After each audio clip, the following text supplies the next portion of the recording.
Hi, everybody. I'm Dr. Michael Hirsch, here with another episode of Stay Connected with the Worcester Senior Center.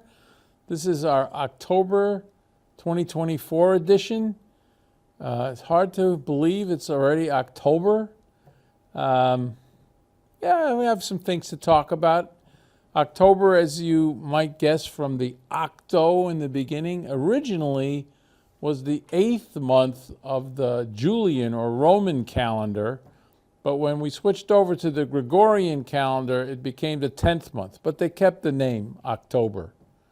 And it's the first full month of fall, certainly here in the northern hemisphere. In the southern hemisphere, it's the first full month of spring. But for us here in New England, as you all have experienced, fall is a glorious season where the leaves are changing into all different kind of colors. And yes, it's a little bit chillier. The days are getting shorter, but there's so much goodness about it. It's kind of a harvest time traditionally for the farm community. So there's hopefully a good harvest, a wealth of food around. A lot of the communities have these little celebrations, apple fests or whatever you call it.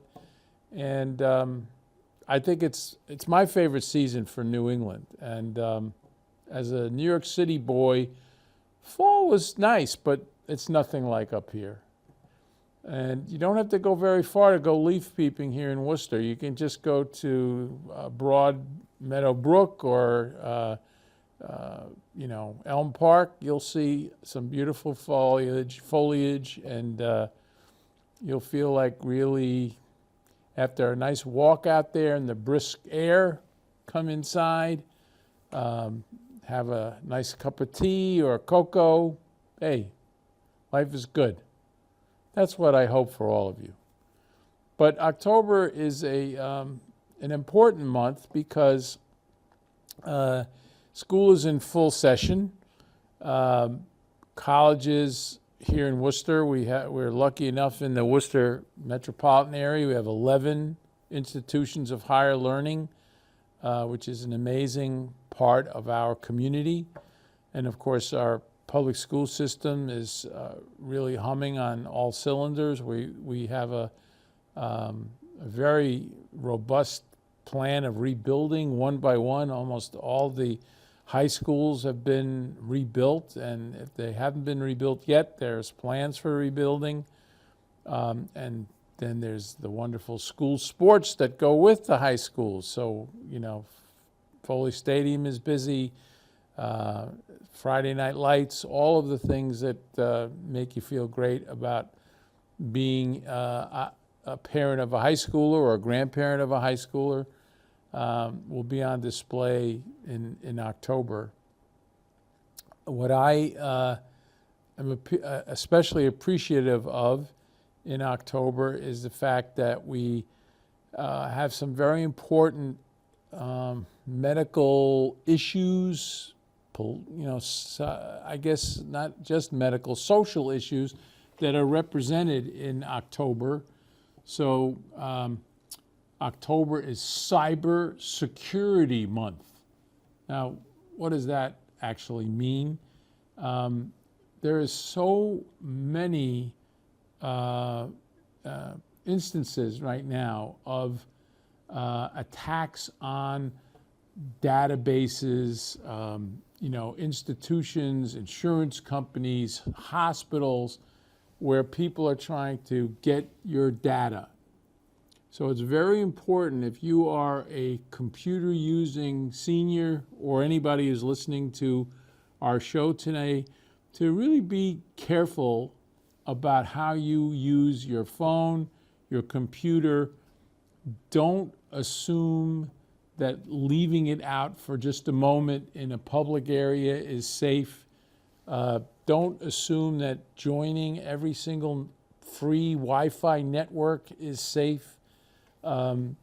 There's just a lot of threats to your personal information if you leave yourself vulnerable. And there's lots of things you can do on your computer to use a web browser to see what you can do to make yourself safer. I can tell you at the hospital, the physicians, the nurses, ward clerks, everyone is getting grilled and has to do mandatory education every year to make sure that they're keeping your data as a patient safe.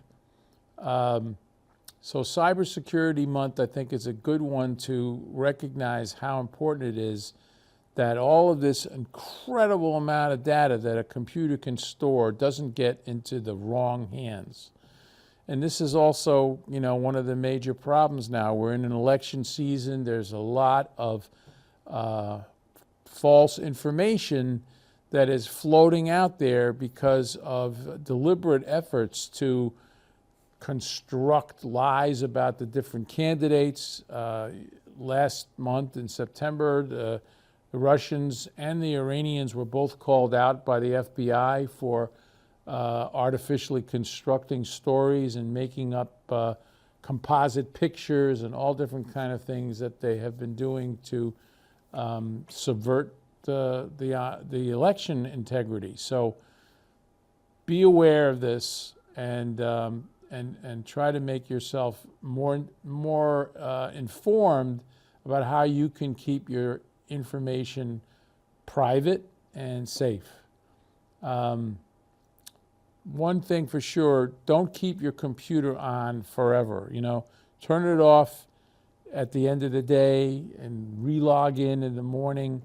It's just sitting there all night, potentially getting hacked. Do not do that. So what else is celebrated or commemorated in the month of October? It's National SIDS Awareness Month. Sudden infant death syndrome is an absolute tragic occurrence.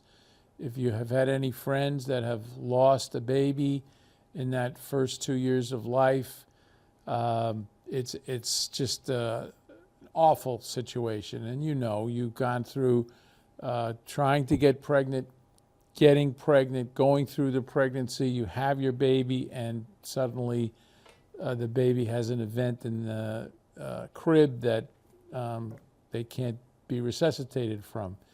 What we've learned about this is that there are some factors that seem to contribute to SIDS. So if you have a child or you're taking care of a grandchild, you should consider the fact that secondhand smoke has been invoked in cases of SIDS. But the worst thing is that all of the things that, like, I grew up with in my crib, that my parents and my grandparents put in my crib, are probably dangers to a child. We used to put in big fluffy pillows and puffy blankets and big time stuffed animals, things like that. That's where a lot of the babies, unfortunately, smother themselves as they roll around trying to fall asleep in a crib. So as much as it seems very Spartan, what they're recommending now, most pediatricians and family medicine doctors will tell you the crib should have a very simple mattress, not super puffy and soft. If there is a blanket, it should not be one of these, 5,000-pound feather bed kind of things. No, it's a simple blanket, and you don't put in cushy bumpers around. The kids, if they roll over and hit themselves on the side of the crib, they're not going to hurt themselves badly. But if you have too much cushy, mushy, fluffy stuff around, that's how they smother themselves. Of course, the most common issue that we see that is a very difficult one to broach sometimes because it's a cultural issue is the issue of co-bedding. Co-bedding meaning instead of having your child in a crib or in a pack and play or whatever little separate bed you might have for the child, you sleep with them. It's not advised. The American Academy of Pediatrics is very much against co-bedding. We hear back a lot from parents saying, well, this is in my culture, we always slept with the children. But unfortunately, parents nowadays will unfortunately roll over inadvertently and smother their own child without realizing it.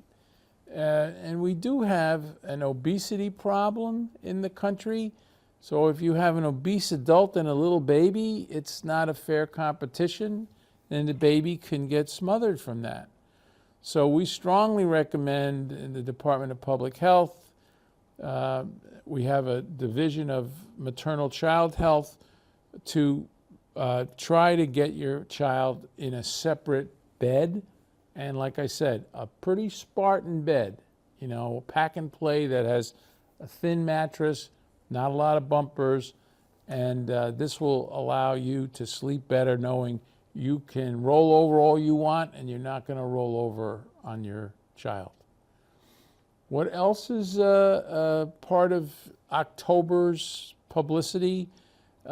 It's also National Domestic Violence Recognition Month. Domestic violence is a scourge. Certainly, there are a lot of folk that are involved in abusive relationships. It's not always the male that's abusive. It's sometimes the female that's abusive in a heterosexual relationship. It can be in gay relationships. And it can be in the relationship between a son and an elder, or a daughter and an elder. Elder abuse is in there as well. So we see a lot of domestic abuse when it gets too far, when somebody really comes in with a bad injury. But when you look into the background of those injured people, they actually probably were seen by a physician within 6 to 12 months with evidence of bruising or some injury that wasn't well explained, and the doc did not elect to inquire. Why? It's awkward. It's awkward. You're in a room with a patient. They have a bruise over their eye. They're there because they have a cold, or they're worried about having some other major medical problem. Are you going to mention this bruise? How'd you get that bruise? That's what you have to do. And we're certainly emphasizing this with our medical students, to not be chicken about that, to actually go and ask the questions. They're tough questions. It's awkward. But, we need to be courageous about being awkward. Same thing with child abuse. If we have a little baby there that has a bruise on his face, the expression that the pediatricians say, no cruise, no bruise. You know what cruising is? And the little babies, they before they walk, they cruise. So they hold on to the side of their crib, or if they're on the floor, they can get up, but they can't really stand yet, so they're holding on to a coffee table, or they're holding on to a chair. If they are only at that stage of development, they should not have a bruise on their face or lip, certainly not in their area of genitals. These are the things that we have to ask the tough questions about. And one of the things that I would advise you certainly to remind your loved ones about, if they're going to see a pediatrician with a child, don't have the pediatrician be the kind of pediatrician that doesn't undress the child. Many times the pediatricians now, they if they want to listen to the heart, they put the stethoscope under the shirts. They want to feel the tummy, they put their hands under the shirt. They're not looking at the whole kid. We have to emphasize again, in our medical schools, and here in UMass Worcester, we are definitely emphasizing take the clothing off, put one of those ridiculous little gowns on that we call Johnnies. I don't know why they're called Johnnies. And really look the child over. I mean, you don't have to make like every single encounter is a forensic visit for child abuse, but you at least have to see it.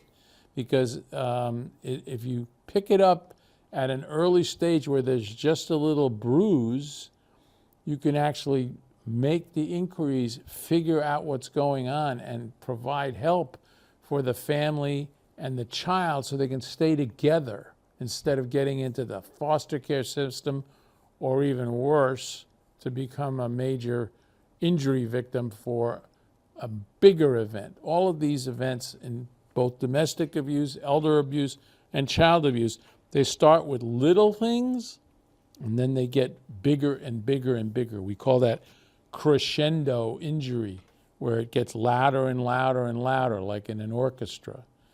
And by the time it gets really loud, the patient may be very, very badly injured or even mortally injured. So that's another thing that October is representative of. It's also about bullying. Two kinds of bullying. Bullying like you'd see in school between two classmates, maybe a group of classmates against the person that's being bullied, and cyberbullying. Huge problem. Cyberbullying is the harder one of the two to recognize because it can happen totally outside of school. It's happening just, on your phone. Your kid comes home smiling from school. They go upstairs. They find there's a nasty remark in their social media. Suddenly they come down for dinner or don't want to come down from dinner, and they're all sad. What happened? What happened? Nothing. Come on, tell me what happened. Nothing. So we've had some very deadly episodes of cyberbullying, which have resulted in the person that's being bullied committing suicide because they feel like their life is over with all of these imagined people on the internet knowing everything about an embarrassing thing that happened to them. So that's something that we really have to police very hard.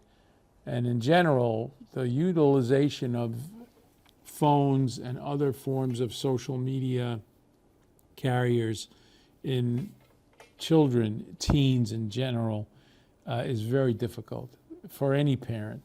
I know as a grandparent now, I have, a 20-month-old and a 14-month-old granddaughter.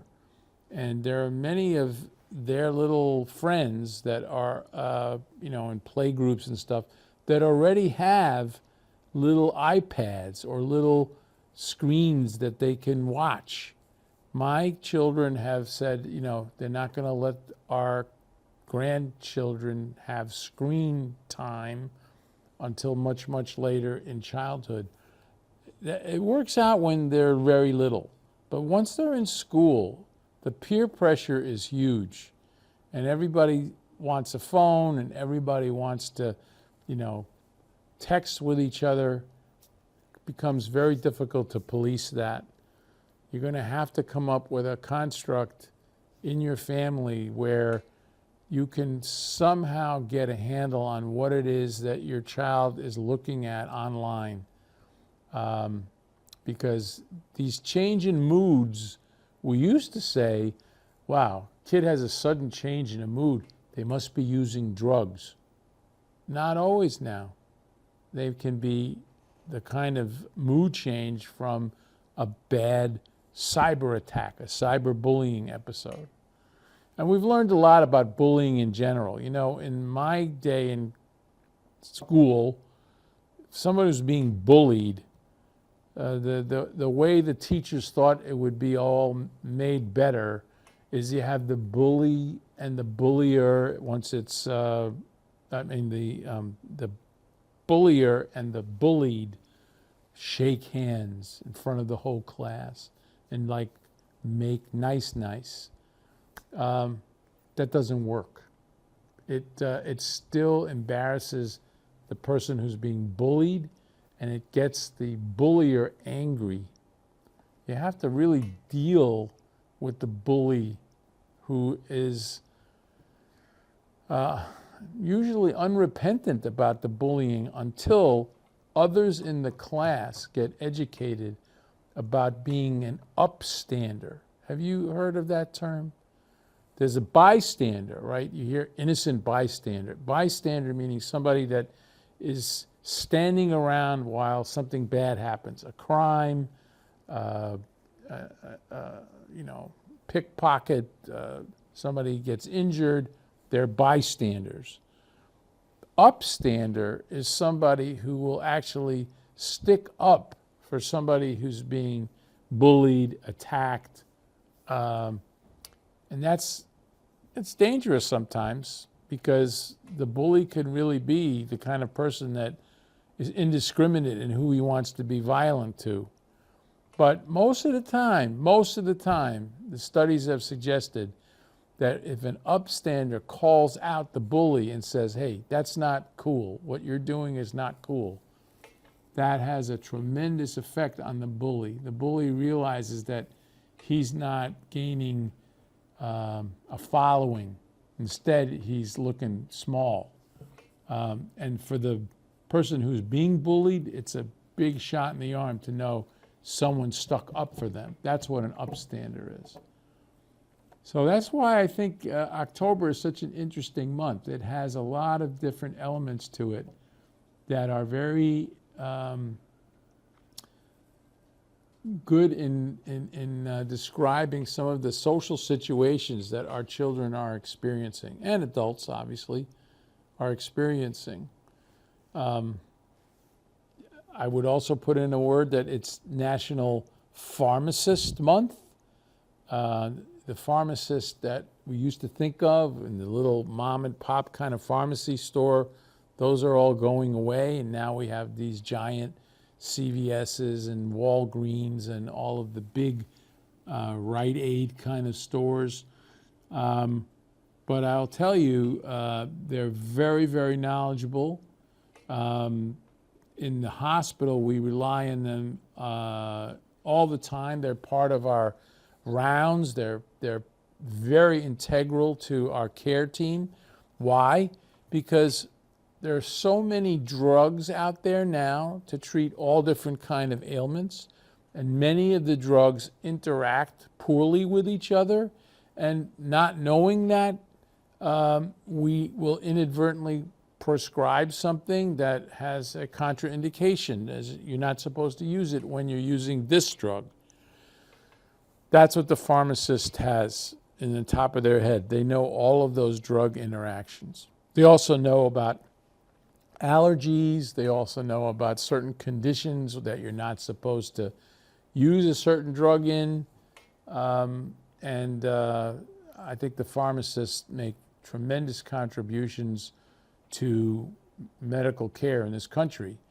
Unfortunately, the drug companies are not my heroes because they overcharge by a lot. When I went to Liberia in 2010, we could get Ciproflox, which is a very broad spectrum antibiotic, kills about anything that ails you, over the counter for like $5, whereas in the hospital, it's thousands of bucks for a course of Ciproflox. So it really is not the pharmacist's fault. The pharmacists, in general, they are honest practitioners that really want to make the patient better. I think that's why you start seeing these minute clinics sprouting up in a lot of the pharmacies, because people feel less threatened going into a pharmacy than they do into a hospital. I've gotten some of my vaccinations at those kind of clinics. It's a very convenient way of promoting good health. So hats off to the pharmacists. They deserve a month of recognition for sure.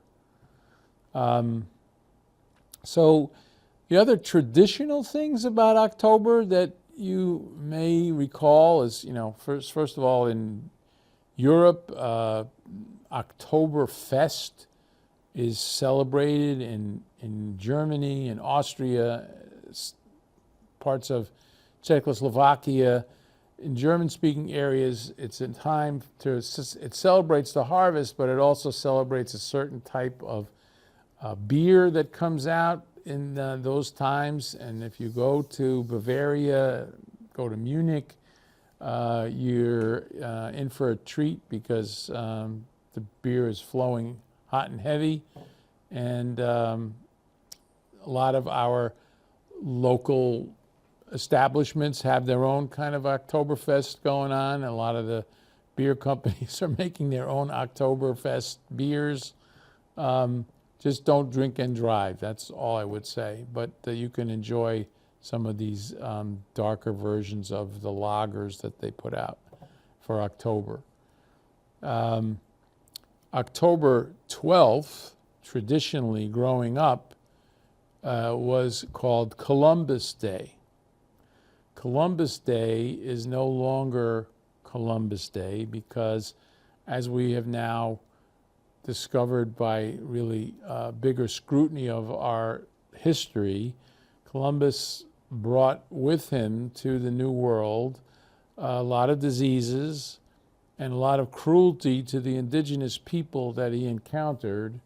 So October 12th is no longer celebrated at all. The second Monday in October is now called Indigenous Peoples Day, and that celebrates the suffering of the Native Americans that were encountered by Columbus and his crew, and rightfully so. We've rewritten the history on that date. But to make up for it, October is Italian American Heritage Month, and it's supposed to recognize the tremendous contributions that the Italian immigrants have made to this country. They have been such an integral part of our society, too many contributions to name, from atomic energy with Enrico Fermi to pizza. And of course, what would baseball have been like without Joe DiMaggio or Tony Lazzeri? All of these great historical Italian-American athletes. So they lost out a little bit on Columbus, but they won out on the month being recognized as something that honors their contributions to American society. It's also Polish American Heritage Month, and some of that comes because on October 11th, that's the date that Colonel Pulaski was killed at the Battle of Brandywine. Pulaski was a brilliant cavalryman that came from Poland and helped George Washington reorganize cavalry forces for the Continental Army. But he died of his wounds. So Pulaski Day is widely celebrated on his birthday, but on his death day, there are also ceremonies around areas that have high Polish populations in the country, in Chicago and parts of New England as well. But Polish Americans have made huge contributions, again, to American culture. They were the backbone of a lot of the immigration that happened in the 1880s to 1920s. They became farmers, they became factory workers, they became very importantly members of the armed forces, and they get honored also in the month of October. So It is an important month, and I want to segue a little bit just to some public health stuff that we should talk about. We always have a little part of our program about that. We are currently, as we tape this show in September, we're still seeing a summer surge of COVID that is still on the rise based on the wastewater data. But all of the check-ins that I've done with the hospitals here in the region, we're not seeing a similar rise in patient admissions. Only about 2% of the admissions to the hospitals are COVID for COVID's sake. There are patients that come in with other problems that incidentally test for COVID, but we're not counting them as primarily COVID patients. And that tells us two things. This new strain of the Omicron variant called the FLIRT variant is very transmissible, but it also doesn't pack the punch of the earlier Omicron variants. Its job is to spread. It wants to spread. And as we kind of come indoors now in October, because the weather's a little colder, we might see that this spread, this uptick continues. The hope is that it will burn itself out. We might see then a subsequent rise in the wintertime as we have the last 3 winters starting in December. But in the meantime, the good news is that they have come out with a new Omicron variant vaccination for COVID-19, which is highly recommended if you haven't had a booster in a while, if you are one of the high-risk patients, that means over the age of 60, obese, diabetic, having heart or lung or immune issues.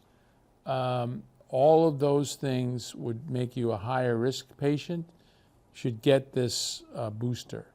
Now, I know I've advised that each time we've had a new round of boosters, and only about 20% of the people in the Commonwealth have gotten that booster that I recommended. But this one I think is a really good one to get. We were hoping that they might put together a combination of flu and COVID booster, but they decided to keep those separate because COVID is on the rise now and flu hasn't started yet. Flu is not going to start till the end of October, beginning November.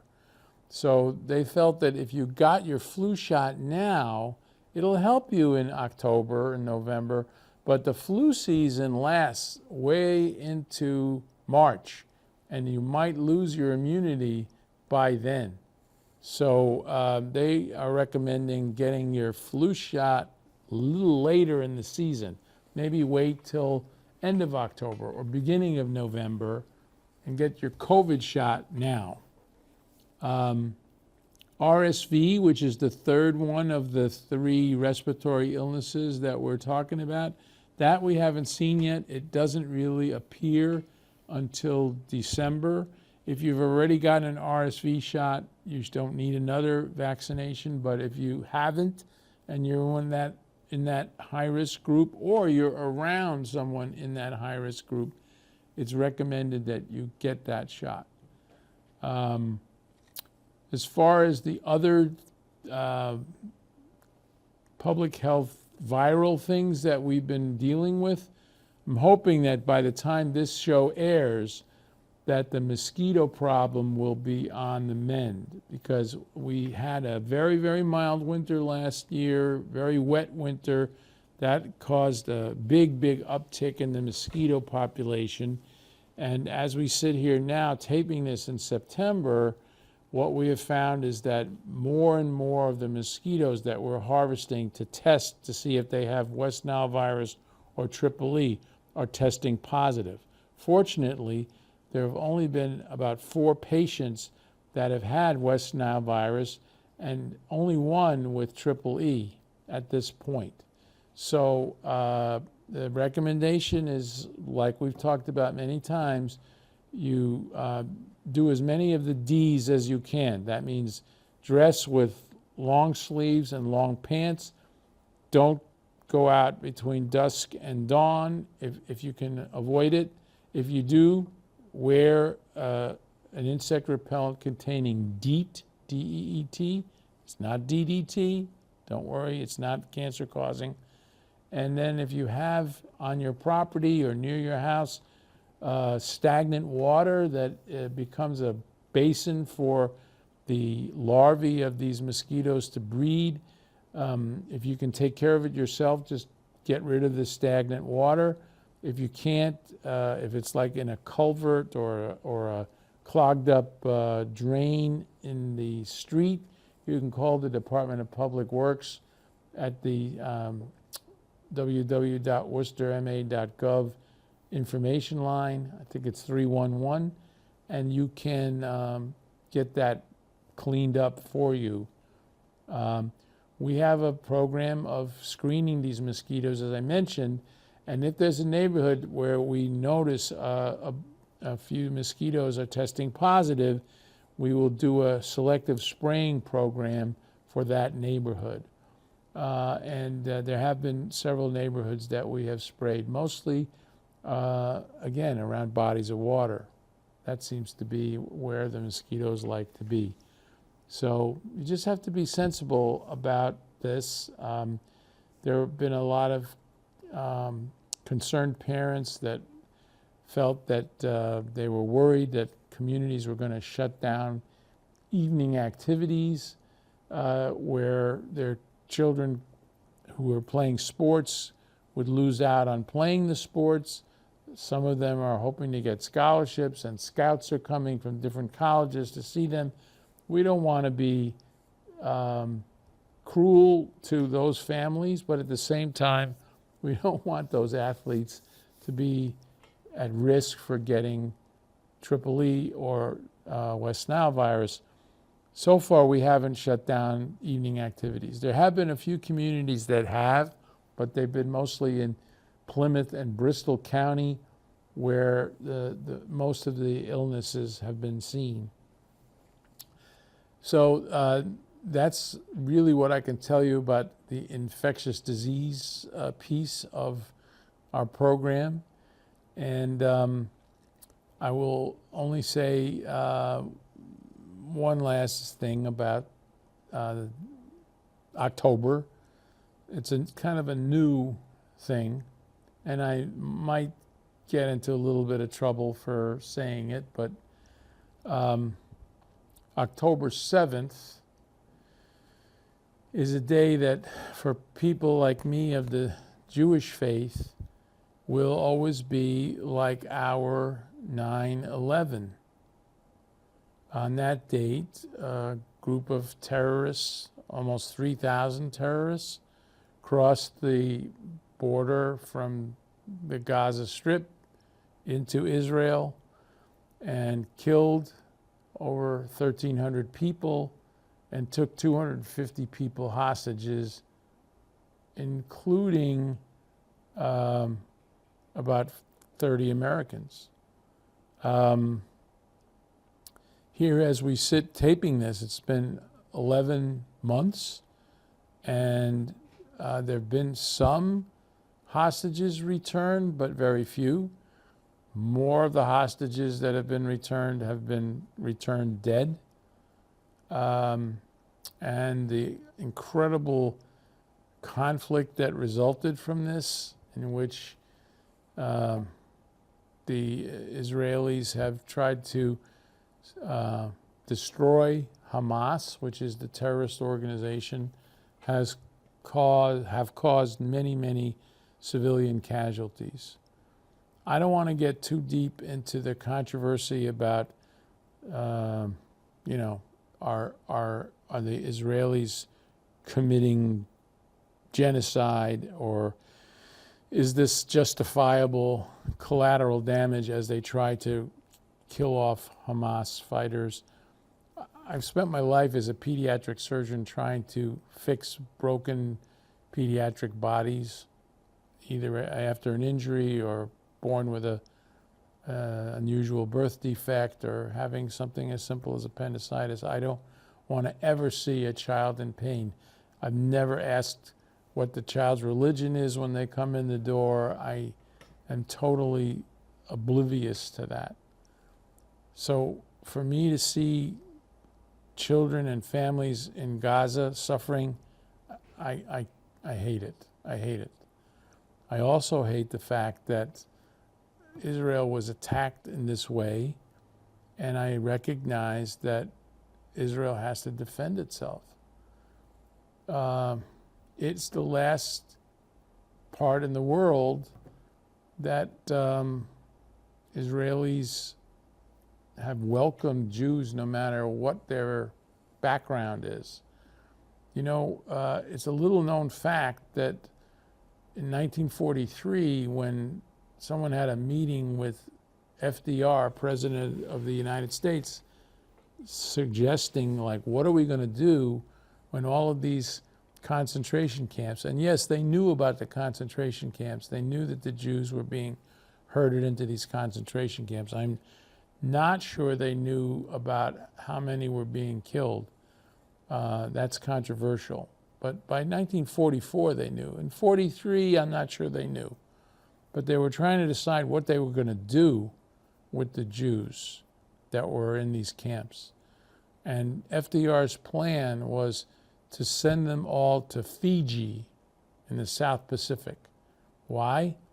He felt that they were going to make trouble once the war was over, that they were still hated so badly that they would always be a source of hatred and potentially more violence if they were allowed to stay in Europe. Israel was the only place that would take these people. The United States too, that's why I'm here. My parents came here in 1946 and 1947. And it's tough for me to say that I don't think that many people welcomed the Jews no matter where they went. But we made our home here, and we've made, I think, contributions here, just like we were talking about the Italian Americans and the Polish Americans. So for me to see the kind of heartache that's now in that part of the region of the Middle East is horrible. But I think we have to at least say October 7th is a day, just like we do for 9/11, where we stop and think and honor those that were senselessly murdered, burned alive, all different kind of horrible acts of rape and torture done to them as part of this terror campaign of Hamas. I